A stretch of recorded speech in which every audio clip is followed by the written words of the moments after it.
बिस्मिल्लाहिर्रहमानिर्रहीम। ईद उल अज़हा का महीना शुरू होने को है। ज़िलहज का चाँद देखने वाले हैं आज हम इंशाअल्लाह। ज़िलहज का महीना बहुत ही मुबारक महीना है। अल्लाह ताला को ये महीना बहुत ही अज़ीज़ है। पहले 10 दिन ज़िलहज के बहुत ही इबादत वाले मुतबरक दिन हैं। इन दिनों में मांगी गई दुआएं रद्द नहीं होती और कसीर तादाद में इनमें रोज़े रखने चाहिए। ये तमाम बातें आपको पता चलेंगी इस वीडियो में। हमारा आज का ये वज़ीफ़ा ज़िलहज के चाँद का वज़ीफ़ा है और चाँद देखने के साथ ही शुरू करना है और इब्तदाई 10 दिन तक इसको करना है। इसीलिए वज़ीफ़े के बारे में बताने से पहले आपको ये बता दें कि इन 10 दिनों की अहादीस में क्या फ़जीलत बयान हुई है। इन दिनों की फ़जीलत में सही बुखारी में इरशाद हुआ है, हज़रत अब्दुल्ला इब्न अब्बास रज़ी अल्लाह तआला अन्हा से मरवी है कि नबी सल्लल्लाहु अलैहि वसल्लम ने इरशाद फरमाया, कोई ऐसे दिन नहीं जिनमें नेक आमाल अल्लाह जल्ला शानहू को अशरा ज़िलहज से ज़्यादा महबूब हों। पूछा गया, रसूल अल्लाह सल्लल्लाहु अलैहि वसल्लम कि अल्लाह के रास्ते में जिहाद से भी इन दिनों की इबादत अफजल है? आप सल्लल्लाहु अलैहि वसल्लम ने फरमाया कि जी हाँ, अल्लाह के रास्ते में जिहाद भी बराबर नहीं हो सकता मगर वो शख्स जो अल्लाह के रास्ते में जान और माल समेत निकले और इनमें से किसी चीज़ के साथ वापस ना लौटे। दोस्तों, इस हदीस से इन दिनों की फ़जीलत का अंदाज़ा होता है कि इन दिनों की इबादत अल्लाह को किस कदर महबूब है। जब अल्लाह को ये इबादत इतनी महबूब है तो ये दिन अल्लाह को कितने महबूब होंगे, इसका अंदाज़ा लगाया जा सकता है। इसलिए चाहिए कि इन दिनों में अल्लाह ताला की इबादत और अल्लाह का ज़िक्र कसरत के साथ किया जाए और इसकी ताकीद हदीस नबवी सल्लल्लाहु अलैहि वसल्लम में भी आई है। जैसा कि हज़रत अब्दुल्ला इब्न अब्बास रज़ी अल्लाह तआला अन्हा से मरवी है कि नबी सल्लल्लाहु अलैहि वसल्लम ने इरशाद फरमाया, अल्लाह जल्ला शानहू के नज़दीक अशरा ज़िलहज के बराबर ज़्यादा अज़मत वाला और कोई दिन नहीं और ना किसी और दिनों में कोई नेक अमल इतना पसंद है जितना कि इन दिनों में। बस तुम कसरत से तस्बीह, सुबहान अल्लाह, तकबीर, अल्लाहु अकबर और तहलील ला इलाहा इल्लल्लाह किया करो। मुसलमानों को चाहिए कि इन दिनों में कसरत से इबादत, नवाफिल और अल्लाह ताला का ज़िक्र करते रहें और कसरत से अल्लाह ताला से दुआएं मांगते रहें। जैसे ही आपको ज़िलहज का चाँद नज़र आ जाए तो फ़ौरन आपको ये वज़ीफ़ा करना होगा। याद रहे कि इस वज़ीफ़े के लिए ज़रूरी नहीं है कि आप ख़ुद चाँद को देखें, क्योंकि अक्सर औक़ात चाँद इतना बारीक होता है कि हर किसी को दिखाई नहीं देता। चाँद नज़र आने का मतलब ये होगा कि जैसे हुकूमत की जानिब से ऐलान हो जाएगा चाँद का, तो सुन्नत है चाँद देखना, लेकिन आप अगर बादलों में चाँद छुपा है तो सिर्फ़ इस ऐलान पे भी अपना वज़ीफ़ा शुरू कर सकते हैं। चाँद देखने के बाद मगरिब की नमाज़ अदा कीजिए, नवाफिल पढ़िए और फिर इस वज़ीफ़े को कीजिए। वज़ीफ़े का तरीक़ा ये है कि आपने सबसे पहले 3, 5 या 7 मरतबा दुरूद पाक पढ़ना है और उसके बाद अल्लाह ताला के इन 2 नामों या अल्लाहो या मुजीबो का विर्द 313 मरतबा करना है और आखिर में दोबारा आपने उतनी ही तादाद में दुरूद पाक पढ़ना है जितना पहले पढ़ा था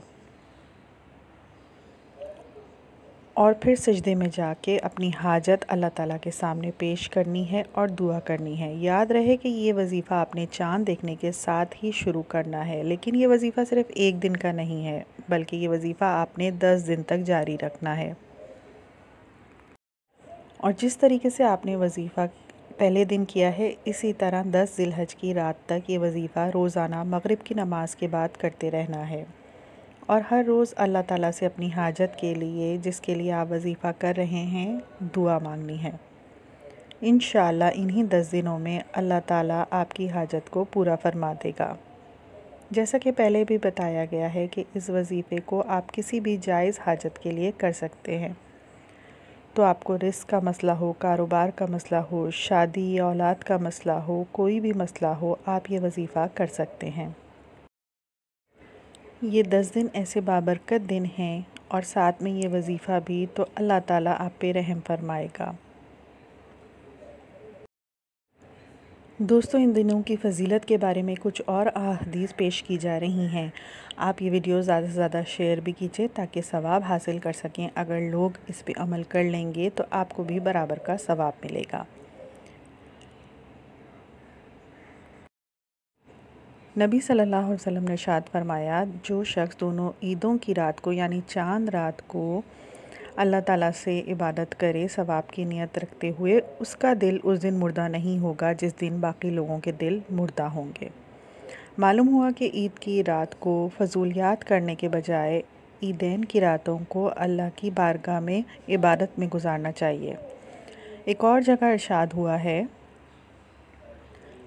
नबी सल्लल्लाहु अलैहि वसल्लम ने फरमाया,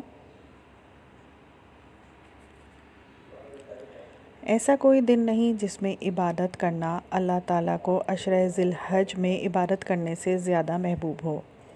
इसके हर दिन का रोज़ा 1 साल के रोज़ों के बराबर है और इसमें हर रात की इबादत शब क़दर की इबादत के बराबर है। बरवायत जामे तिरमिज़ी। एक और जगह इरशाद फरमाया नबी सल्लल्लाहु अलैहि वसल्लम ने कि मैं अल्लाह से उम्मीद रखता हूँ कि यौम अरफ़ा का रोज़ गुज़िश्ता 1 साल का और आइंदा 1 साल के गुनाहों का कफ़ारा बन जाए।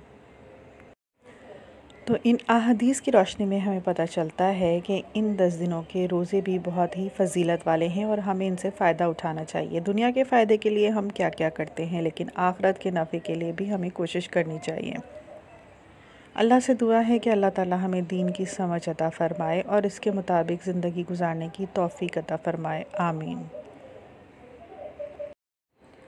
इन 10 दिनों को फ़जीलत क्यों दी गई है? ताकि हम बाकी पूरे साल की निस्बत इन 10 दिनों में ज़्यादा इबादत करें। हमारे ये 10 दिन बाकी दिनों से मुख्तलिफ़ होना चाहिए।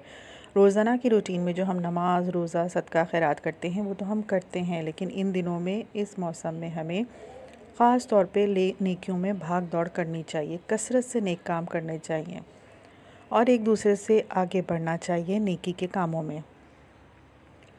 उनको नहीं देखना जो इन दिनों में भाग दौड़ नहीं कर रहे, बल्कि उनको देखना है जो इन दिनों की फ़जीलत समझ के आगे आगे इबादत कर रहे हैं। हमें भी इसी तरह से कोशिश करनी चाहिए।